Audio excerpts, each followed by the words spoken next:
आणि एक महत्त्वाची बातमी समोर येतेय। मुंबईतल्या कुलाब्यातनं महत्त्वाची बातमी समोर येतेय। कुलाब्यामध्ये अर्थातच अग्निशमन केंद्राबाहेर आपण बघतोय मतदारांची रांग लागलेली आहे। अगदी सकाळपासून मतदार आपला हक्क बजावतायत। तर इथेच विधानसभा अध्यक्ष राहुल नार्वेकर यांचंही मतदान होणार आहे। याचा आढावा घेतलाय आपले प्रतिनिधी रामराजे निंबाळकर यांनी। रामराजे शिंदे यांनी थेट जाऊयात। रामराजे, सध्या तिथली कशी सगळं वातावरण आहे?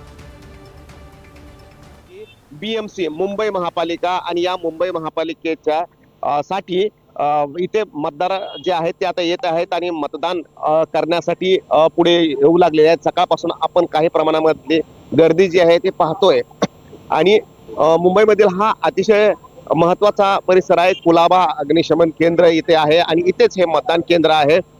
थोड्याच वेळामध्ये विधानसभेचे अध्यक्ष राहुल नार्वेकर हे इथे येऊन मतदान करतील आणि इथला जो मतदार आहे तो सुजाण मतदार आहे, सजग मतदार आहे आणि राहुल नार्वेकर यांच्या कुटुंबामधीलच महत्त्वाचे जे व्यक्ती आहेत ते यावेळेस मुंबई महापालिकेच्या निवडणुकीसाठी उभे आहेत। आपण इथं पाहतोय कशा पद्धतीनं पोलीस बंदोबस्त जो आहे तो इथं करण्यात आलेला आहे। वाहतूक आहे, वर्दळ आहे, परंतु पोलीस जे आहेत ते वाहतुकीचं पण सांभाळण्याचं काम पाहतायत।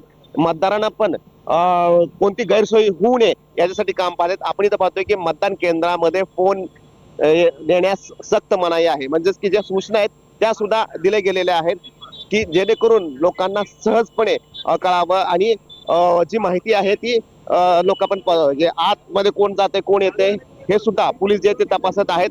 गाडी आतमध्ये नेण्यासाठी बंदी घालण्यात आलेली आहे, चालत आतमध्ये जावं असं पोलिसांनी सर्वांना सांगितलेलं आहे। कहाँ से आप?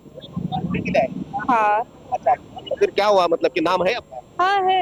वोटिंग किया आपने? नहीं जा रहे, अभी वेट कर रहे हैं बहन का। आपका ये फर्स्ट टाइम है क्या? Second time. सेकंड टाइम है। क्या क्या लगता है कि क्या देखकर आप वोटिंग करेंगे? हमारा काम है वोटिंग करने का। अब जो होएगा देखा जाएगा, क्या कर सकते हैं। क्या कौन से मुद्दे हैं, डेवलपमेंट या फिर क्या क्या होना चाहिए महिलाओं के लिए? डेवलपमेंट बहुत जरूरी है, उसको ध्यान में रखते हुए वोटिंग करना है। हाँ। कौन अच्छा काम किया है अभी तक, उद्धव ठाकरे, राज ठाकरे या फिर देवेंद्र फडणवीस? किसका डेवलपमेंट कौन अच्छा करता है? इनका कमल के फूल वालों ने अच्छा किया।